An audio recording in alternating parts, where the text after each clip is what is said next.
Hello everyone, मैं हूं विशाल। मैं आप सभी का स्वागत करता हूं आपके अपने यूट्यूब चैनल माई पाठशाला पर। मैं आशा करता हूं कि आप सभी स्वस्थ और तंदुरुस्त होंगे। तो आप सभी कैसे हैं मुझे बताइए यूट्यूब कमेंट्स में। कैसी चल रही है आप सबकी पढ़ाई? और मैं आशा करता हूं कि आप मेरे वोकैब सेशंस को एंजॉय कर रहे होंगे और मस्ती से पढ़ रहे होंगे, या नहीं पढ़ रहे हैं। मुझे लग रहा है, आशा कर रहा हूं कि you would be studying, right? You must be studying. चलिए, तो इसी के साथ हम लोग आज के इस सेशन की शुरुआत करते हैं। आज के सेशन का पहला शब्द हम लोग देखते हैं। What is the first word of today's session? जो पहला शब्द है, the first word of today's session is synagogue, right? इसका प्रोनाउंसिएशन है सिनेगॉग। सिनेगॉग का मतलब क्या है? सिनेगॉग का मतलब है यहूदियों का प्रार्थना स्थल, राइट? यहूदियों को इंग्लिश में बोला जाता है Jews. Jews, right? This is a different religion all together. तो जो ज्यूज रिलीजन फॉलो करते हैं उनको हिंदी में बोलते हैं यहूदी। ठीक है। अब जैसे हिंदू लोग हो गए, तो हिंदू लोग ईश्वर की प्रेयर करने के लिए कहाँ जाते हैं? मंदिरों में जाते हैं, टेम्पल्स में जाते हैं। जिस तरीके से जो सिख भाई हो गए, वो कहाँ पर जाते हैं? वो जाते हैं गुरुद्वारा में। मुस्लिम्स दे गो टू मस्जिद, मॉस्क, करेक्ट। उसी तरीके से जो ज्यूज होते हैं, they go to where? They go to synagogue, right? तो इसका अगर हम इंग्लिश मीनिंग देखेंगे, a place of worship for Jews, इसको हम लोग बोलेंगे सिनेगॉग। अब इसके सिंपल सिनोनिम्स देख लीजिएगा। टेम्पल, अब आप बोलोगे सर टेम्पल का मतलब तो मंदिर होता है। आपने अभी बताया कि temple is for where the Hindu people go and pray gods. But अगर एसएससी एग्जाम में अगर आपका आ गया एग्जाम्पल, राइट, और वहां पे सिंपल सिनेगॉग दिया गया और आपसे पूछ रहा है कि इसका सिनोनिम्स क्या होगा, what would be the synonym, और कुछ अटपटेट से वर्ड दिए हुए हैं, और वहां पर अगर आपको टेम्पल दिख जाए तो वहां पर आप टेम्पल सिलेक्ट करोगे। अब जैसे कि house of worship, Jewish temple, prayer hall, तो these all would be the synonyms of what? These all would be the synonyms of the word synagogue. ठीक है। अगर आप यहां पर इमेज में भी देख लीजिए, ये आपके सामने सिनेगॉग है जहां पर जेविश लोग जाते हैं और प्रार्थना करते हैं हायर पावर से। Sentence examples: Jews go to the synagogue for prayers। मुझे नहीं लगता मुझे एक्सप्लेन करने की जरूरत है। The synagogue was built in the old city। जो synagogue था वो एक ओल्ड सिटी में बना हुआ था। He visited a synagogue during his trip to the Israel। अब जो इजराइल देश है, जैसे आप एक सेंटेंस एग्जांपल पढ़ोगे, he visited a synagogue during his trip to Israel। तो इजराइल को ऐसा बोला जाता है कि Israel is a country made specifically for people those who are from Jews origin. अब क्यों है, कैसा है, मैं हिस्ट्री में नहीं जाना चाहूंगा। अगर आप हिस्ट्री के बहुत ज्यादा शौकीन हो कि इसराइल कंट्री का कैसे जन्म हुआ, कैसे क्या कुछ हुआ, तो you can search it on the YouTube, या फिर आप बाकी बुक वगैरह से पढ़ सकते हो। चलिए बढ़ते हैं आगे की तरफ। नेक्स्ट सेंटेंस है डोमिनियन। जो डोमिनियन वर्ड है, इसका मतलब होता है प्रभुत्व या फिर किसी दूसरे के ऊपर अधिकार। जैसे आपने सुना होगा इंडिया के बारे में, अगर आपने हिस्ट्री पढ़ी होगी, इंडियन हिस्ट्री, तो इंडियन हिस्ट्री में ये दिया गया है कि जो इंडिया थी, राइट, तो इंडिया ऑब्वियसली बात है ब्रिटिश एम्पायर से फ्रीडम चाहती थी, करेक्ट। बट देन ब्रिटिश जो एम्पायर था वो क्या बोलता था कि भाई नहीं यार, मैं तो आपको फ्रीडम नहीं दूंगा। तो इंडिया ने क्या बोला कि यार ठीक है, अगर आप मुझे कंप्लीटली फ्रीडम नहीं देना चाहते हो, तो this was one of the proposals given to the British people. उस समय बोला गया कि ठीक है, धीरे धीरे subsequently we will get the freedom, but for now आप मुझे डोमिनियन स्टेटस दे दो। ये जो डोमिनियन स्टेटस है, इसका मतलब ये हुआ कि आपका अधिकार क्षेत्र हमारे ऊपर रहेगा, but we will rule independently, but we will still report to you. आपको समझ आ गया? तो मान लीजिए जैसे कि आप पीछे देखिए, आप सेंटेंस एग्जांपल्स देखिए, सिनोनिम्स देखिए, या फिर मैं बोलूंगा कि यहां पर आप सेंटेंस एग्जांपल देखो, वो ज्यादा क्लियर कर पाएगा आपको।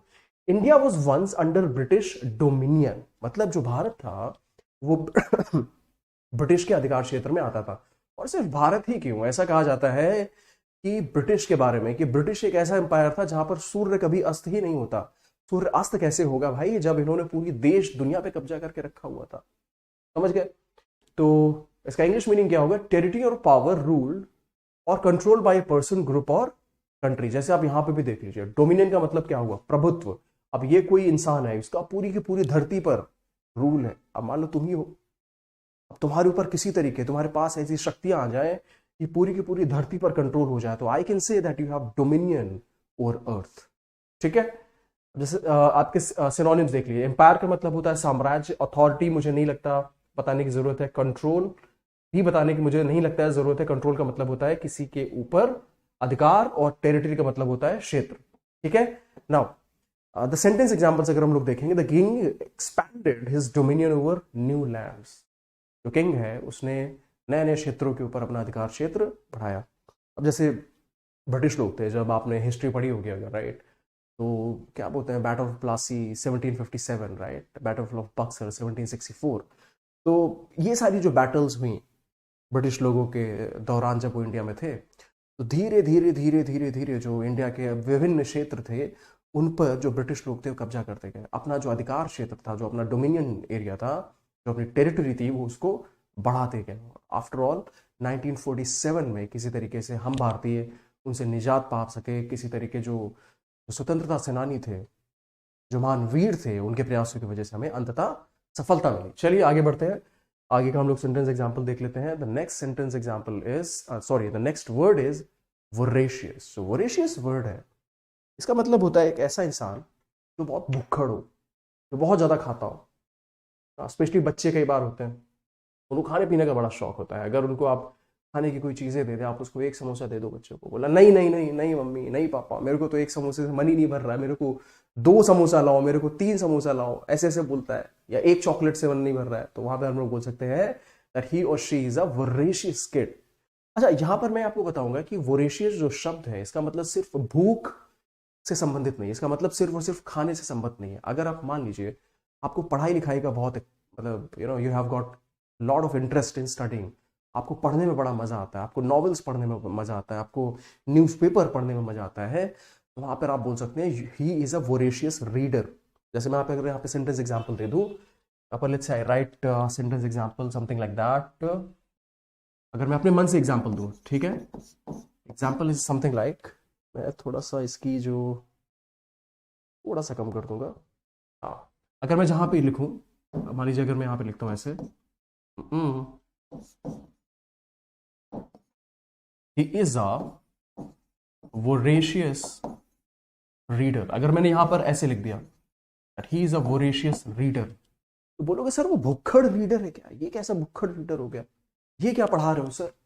वो रीडर है, मतलब उसको पढ़ने में, वो पढ़ने में उसको मजा आता है, बट ये भुक्खड़ रीडर क्या हो गया सर, पागल बना रहे हो सर क्या आप मुझे, आप तो सर मुझे पागल बना रहे हो। Just give me a minute, मुझे फिर से लिखना पड़ेगा। He is a voracious, is exactly happening, he is a voracious reader. मैं फिर से लिख देता हूं, आपको टेंशन लेने की जरूरत नहीं है। आप बोलोगे सर ठीक है, जो रीडर शब्द है उसका मतलब होता है एक ऐसा इंसान जिसको जो पढ़ रहा हो, ठीक है, but what is this voracious, ये जो वोरेशियस शब्द का आपने इस्तेमाल किया है सर, ये कैसे आ गया यहाँ पे। तो यहाँ पे जो वोरेशियस जो वर्ड है, ठीक है, इसका मतलब ऐसा नहीं है जो भुक्खड़, बट भुक्खड़ हो किस सेंस में, पढ़ाई लिखाई का। तो जो वोरेशियस रीडर होगा उसको पढ़ने लिखने में बहुत मजा आता होगा। अगर आपको पढ़ने लिखने में बहुत मजा आता है तो मैं आपको बोल सकता हूँ you are a voracious reader, ठीक है। तो जैसे आप सिनोनिम्स देख लीजिए, ग्रीडी, ग्रीडी का मतलब होता है लालची। इनसैटिएबल, जिसको संतुष्ट ना किया जाए। रैवनस का मतलब भी होता है भुक्खड़। अविड का भी मतलब होता है एक ऐसा इंसान जिसको किसी चीज में बहुत रुचि हो। जैसे कि मैं अगर आपको बोलूं you are an avid reader, right, आपको पढ़ने में बहुत अच्छा लगता है, ठीक है, या फिर आप बहुत सारे सॉन्ग्स वगैरह सुनते हो, राइट। तो मैं बोल सकता हूँ शी और he is an avid listener to the songs by some singer. कोई पर्टिकुलर सिंगर होगा जिसका उनको सॉन्ग सुनना बड़ा पसंद आता होगा, ठीक है। जैसे अब यहाँ पे देखिए, इसको देखिए, अरे भाई साहब ये क्या है, बर्गर खा रहा है, बर्गर खा रहा है कि क्या कर रहा है ये, इसको देखो बड़े ध्यान से। अब इसको देखो, ये कौन है, शार्क है, और बिल्कुल मुंह में बिल्कुल खाए जा रही है, ऐसे लग रहा है।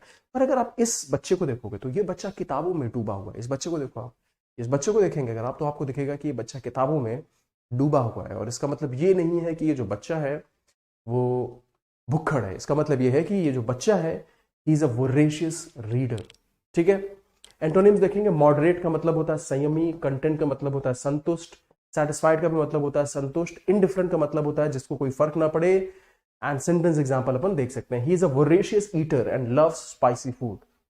होते हैं कुछ लोग, यहाँ पे दिया होगा ना, he is a voracious eater. कैसा ईटर है, वोरेशियस ईटर है, बिल्कुल भुक्खड़ है, मतलब 8-10 चीजें रख दी अगर उसके सामने तो 10 मिनट में सब खत्म, किसी के लिए कुछ भी नहीं छोड़ता है। ऐसे इंसान को बोल दिया जाएगा he is a voracious reader. अगर सॉरी वोरेशियस ईटर। अगर जब मैं यहाँ पर नेक्स्ट एग्जांपल देखूं, she is a voracious reader of novels, मतलब उसको नॉवेल्स पढ़ना बहुत पसंद है, और ऐसे पढ़ती है कि एक किताब आपने लाई, जुम जुम जुम जुम जुम खत्म, उसके बाद दूसरी नॉवेल उठाया, जुम जुम जुम जुम जुम, 2-3 घंटे में एक एक नॉवल खत्म। अब तुम बोल रहे हो अरे ये कैसे पॉसिबल है। जैसे यार क्रिश मूवी है, क्रिश मूवी में जो कौन होता है, क्रिश होता है ना, ऋतिक रोशन। तो उसको ऐसा होता है कि वो स्कैन कर लेता था बुक्स लिया, जुम जुम जुम जुम जुम ऐसे करके पूरी की पूरी बुक खत्म कर देता था, राइट। तो मैं बोल सकता हूँ that in that movie Krrish was a voracious reader. अब वोरेशियस रीडर इसलिए नहीं था because he had interest in reading. वो इसलिए होता क्यों, क्योंकि उसके बाद जादू की शक्ति आ गई थी। समझ रहे हो? तो अगर तुम भी 5 मिनट में 10 मिनट में सारी चीजें खत्म कर लो तो मैं बोलूंगा कि you are also a voracious reader. चलिए बढ़ते हैं आगे, देखते हैं नेक्स्ट सेंटेंस। अगला सेंटेंस क्या है? The next sentence, sorry, the next word is transcendent. अब देखिए ट्रांसेंडेंट जो शब्द है इसका मतलब है परे जाने वाला, साधारण से ऊपर या फिर असाधारण। मतलब एक होता है ना सुपर से भी ऊपर, सुपर से भी ऊपर जिसके पास क्वालिटी होती है उसको अपन बोलते हैं ट्रांसेंडेंट। अब जैसे कुछ बच्चे होते हैं बिल्कुल ही 10 साल के हो गए, 12 साल के हो गए, और वो ऐसे ऐसे क्वेश्चन सॉल्व कर रहे हैं जो पीएचडी वाले बच्चे भी सॉल्व नहीं कर पा रहे हैं। ऐसे ऐसे क्वेश्चन सॉल्व कर पा रहे हैं जो साइंटिस्ट भी नहीं सॉल्व कर पा रहे हैं। तो जो ऐसे बच्चे की इंटेलिजेंस होगी कि बेचारा बच्चा सिर्फ 10-12 साल का है और वो पीएचडी लेवल के क्वेश्चन सॉल्व कर ले रहा है, तो हम लोग बोल सकते हैं जो उसकी इंटेलिजेंस है वो ट्रांसेंडेंट है। वो ट्रांसेंडेंट क्यों है भाई? वो सिर्फ इसलिए है क्योंकि वो समझ से परे है, सबके समझ नहीं आएगी। समझ रहे हो? राइट। तो मीनिंग अगर आप देख लेंगे, going beyond ordinary limits, greater, superior और एक्सेप्शनल। एक्सेप्शनल का मतलब होता है एक ऐसी चीज जो अपवाद हो, जो सबके पास ना हो, ऐसी चीज को बोलते हैं हम लोग एक्सेप्शनल। सो जो ट्रांसेंडेंट क्वालिटी होगी वो ऑब्वियस सी बात है वो एक्सेप्शनल होगी। जैसे हम लोग इसके सिनोनिम्स देख ले। सुपीरियर मतलब जो सबसे अच्छा हो। एक्सेप्शनल का भी मतलब आपको मैंने बता दिया है। सबलाइम का भी मतलब होता है श्रेष्ठ। सुप्रीम वर्ड भी है, इसका भी मतलब something which is better than all the other things, right. Antonyms मतलब ऑर्डिनरी, सामान्य। इंफीरियर जिसकी क्वालिटी खराब हो। नॉर्मल मीन्स समान। Mundane means boring. ऑब्वियस बात है यार, जो चीज बोरिंग होगी वो कैसे श्रेष्ठ हो सकती है? That can not be something which is going to be extremely good. That is not something which is going to be transcendent. ठीक है? Now sentence example. Her performance was transcendent and unforgettable. इसका मतलब है कि जो उसका performance था वो असाधारण था और ऐसा था कि जिसको आप भूल नहीं सकते हो। कई बार आप होते हैं, आप स्कूल में हैं या फिर कॉलेज में हैं और आपसे बोला गया कि आपको स्टेज पे जाके परफॉर्म करना है, ठीक है, और आप लोग घंटों प्रिपरेशन की, और आज जाके ऐसी प्रिपरेशन करने के बाद ऐसा आपने परफॉर्मेंस दिया स्टेज पे कि जो सारे के सारे मंच के सामने बैठे हुए लोग थे वो बिल्कुल बोले कि भाई क्या है, क्या परफॉर्मेंस है, ऐसी परफॉर्मेंस तो मैंने कभी देखी ही नहीं है। तो जो ऐसी परफॉर्मेंस होगी उसको बोलेंगे हम ट्रांसेंडेंट परफॉर्मेंस। एक ऐसी परफॉर्मेंस जो सबके दिमाग में बिल्कुल बैठ गई हो, राइट। तो आई होप ट्रांसेंडेंट वर्ड का आपको मीनिंग क्लियर हो गया होगा। The saint spoke of transcendent truth and wisdom. जो संत था उन्होंने किसकी बात की? एक ऐसे सत्य की बात की, सत्य एंड विजडम की बात की जो सबके समझ से परे थी, राइट। साधु सन्यासी होते हैं वो कभी कभी ऐसी बातें बोलते हैं जो सबके समझ में नहीं आती। हमारे और आप जैसे लोग उनकी बातों को कई बार समझ नहीं पाते हैं। वो बहुत ही बड़ी बड़ी बातें होती हैं जो हम सामान्य मनुष्य समझ नहीं पाता। तो ऐसी बातों को अपन बोल सकते हैं, हम लोग बोल सकते हैं transcendent, right. Okay, next one. अच्छा ये वाला एग्जांपल देख लेते हैं। Music has a transcendent power to heal the let's say illness. तो अगर आपको मान लीजिए कोई छोटी मोटी बीमारी है या फिर आप यू नॉट फीलिंग गुड, तो आप कई बार बोलते हो नहीं यार मैं म्यूजिक सुन लेता हूँ, थोड़ा 1-2 घंटा म्यूजिक सुन लूंगा, कान में ईयरफोन लगाऊंगा और मैं खुश हो जाऊंगा, I would feel happy. What is this power of music? अब यार ये म्यूजिक कोई मेडिसिन तो है नहीं कि आपने मेडिसिन ली तो इसलिए आपका मूड अच्छा हो गया। But then we can say that music has a transcendent power to heal your mind, right, the way you think. ठीक है, तो I hope this is clear to you. Next word क्या है? आर्काइव। जो archive word है, archive का मतलब होता है, देखिए आर्काइव जो है, आर्काइव 2 सेंस में यूज हो सकता है। आर्काइव एक नाउन की तरीके भी यूज हो सकता है और आर्काइव जो है एक वर्ब की तरीके भी यूज हो सकता है। आर्काइव जो है it can be used both as a noun, ठीक है, और ये वर्ब की तरह के भी यूज हो सकता है। This can be used as verb as well, ठीक है। अब मान लीजिए नाउन के तरीके से क्या यूज हो गया? नाउन के तरीके से जो इसका मीनिंग होगा दैट वुड बी अभिलेखागार। मतलब एक ऐसा स्थान जहां पर पुराने रिकॉर्ड्स रखे जाते हैं। अब जैसे स्कूल हो गया या फिर यूनिवर्सिटी हो गया, तो स्कूल्स एंड यूनिवर्सिटी में एक अलग से रूम होता है, वहां पर जो स्टूडेंट्स के पुराने रिकॉर्ड्स होते हैं वो इकट्ठे कर दिए जाते हैं। ठीक है, 8 7 10 साल पुराने रिकॉर्ड, अब उनको तुरंत तो फेंक नहीं सकते। मान लीजिए कोई बच्चा आया, वो बोला सर मुझे अपना रिकॉर्ड देखना है, ये बात वो बात, अब आप बोलोगे नहीं खो गया तो कैसे चलेगा। तो जो उनके रिकॉर्ड्स होते हैं वो आर्काइव्स में रख दिए जाते हैं। तो यहाँ पर जो आर्काइव्स का मतलब हुआ एक अभिलेखागार, एक ऐसा रूम, एक ऐसा प्लेस जहां पर पुराने डॉक्यूमेंट्स रखते हो। जैसे आप यहाँ पर इमेज भी देख सकते हो, बहुत सारे बहुत सारी अलमारी किस्म की हैं और बहुत सारे उसमें पुराने पुराने डॉक्यूमेंट्स रखे हुए हैं। तो यहाँ पर इस सेंस में इसका मतलब है अभिलेखागार which is noun. But verb के अगर सेंस में यूज करेंगे तो उसका मतलब होता है जो डॉक्यूमेंट्स है उसको आर्काइव कर देना, उसको जो अभिलेखागार है वहां पर जाकर के रख देना। अब बोलोगे सर आर्काइव वर्ब का आप एग्जांपल दो, तो यहाँ पे देख सकते हो आप, यहां पर आप सेंटेंस एग्जांपल देखो। इस सेंटेंस एग्जांपल को आप देखोगे, the librarian archived old newspapers. जो लाइब्रेरियन था उसने पुराने न्यूज़पेपर को आर्काइव कर दिया। इसका मतलब क्या हुआ कि उसका संग्रहण कर दिया, जो पुराने न्यूज़पेपर थे उनको सुरक्षित करके अभिलेखागार में डाल दिया जाके। तो यहां पर जो आर्काइव वर्ड है ये this is being used as verb, this is being used as verb.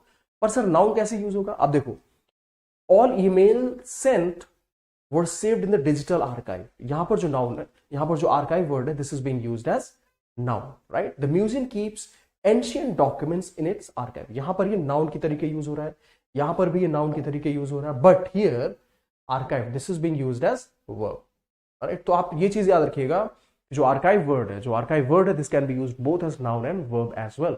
अच्छा, इसके सिनोनिम्स देख लेते हैं। Synonyms means repository. रिपोजिटरी का मतलब भी होता है ऐसी जगह जहां पर आपने रिकॉर्ड्स रखे हो। रिकॉर्ड का मतलब मुझे नहीं क्लियर करने की जरूरत है, store you already know. Database, अब डिजिटल रिकॉर्ड कहां पे सेव होता है, वो डेटाबेस में सेव होता है, ठीक है।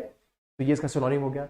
एंटोनिम्स क्या होंगे, डिलीट मतलब हटा देना, डिस्कार्ड मतलब फेंक देना, डिस्ट्रॉय मींस बर्बाद कर देना, इरेज मतलब मिटा देना। तो देखिए ये नीचे करिए, ये माइक जो है, इस माइक में बहुत बार मुझे लगाना पड़ता है, right. Just give me a second, I hope it would be in place, right. चलिए आगे बढ़ते हैं, नेक्स्ट वर्ड देखते हैं। नेक्स्ट वर्ड कौन सा है, नेक्स्ट वर्ड इज एबहॉर।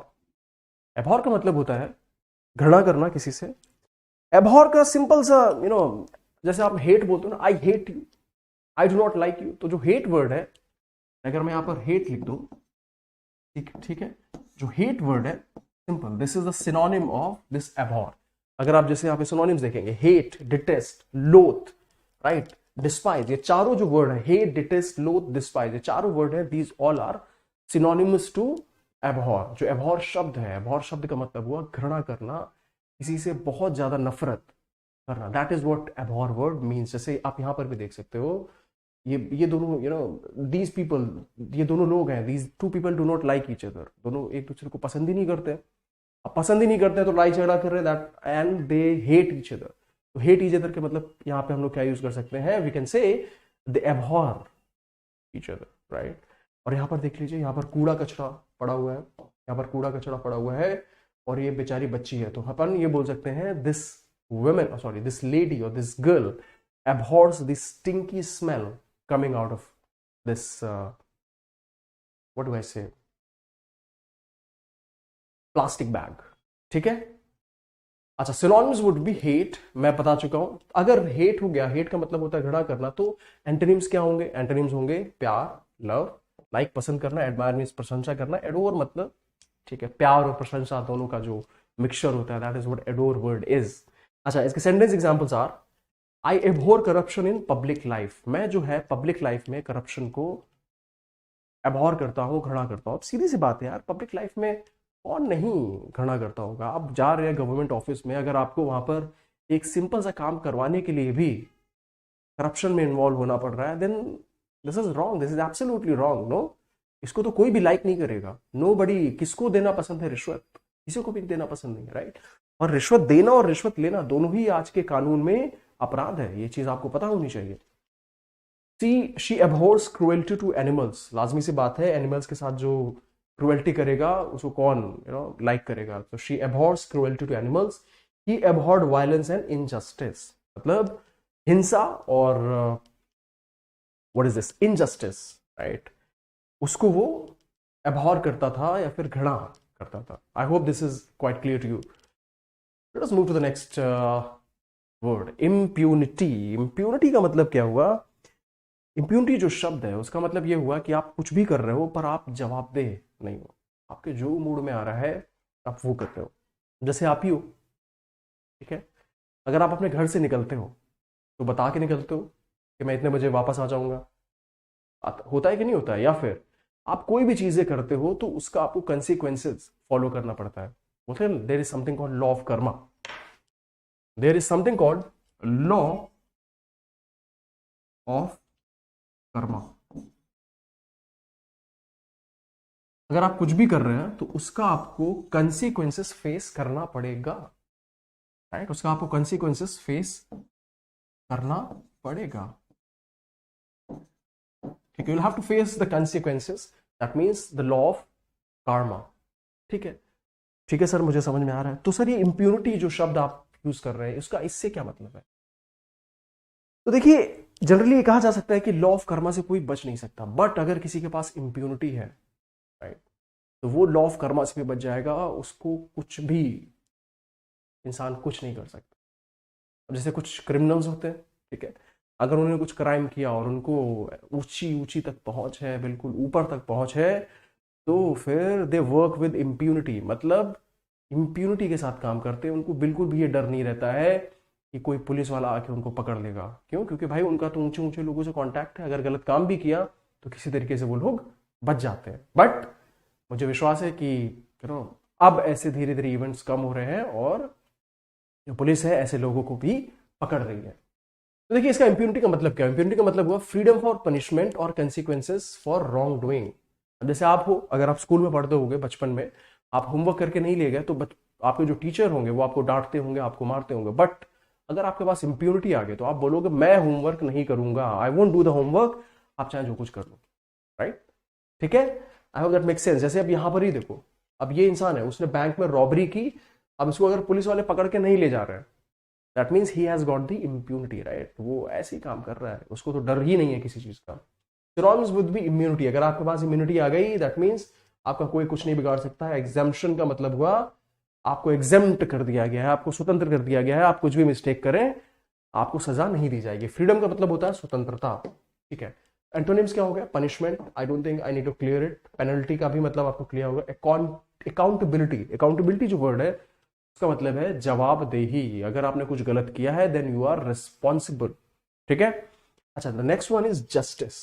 जस्टिस का जो प्रिंसिपल है, जो जस्टिस का सिद्धांत है वो ये है कि सही करने वाले के साथ सही होना चाहिए और गलत करने वाले के साथ गलत होना चाहिए। That is the basic principle of justice, right? तो अगर कोई जगह वहां पे जस्टिस फॉलो होता है तो वहां पर इंप्यूनिटी के साथ आप काम नहीं कर सकते। दैट मीन्स अगर आप कुछ गलत कर रहे हैं तो आपके साथ गलत होगा। अगर आपने कुछ गलत किया है देन जो लॉ है, जो कानून है, वो आपको सजा जरूर देगा।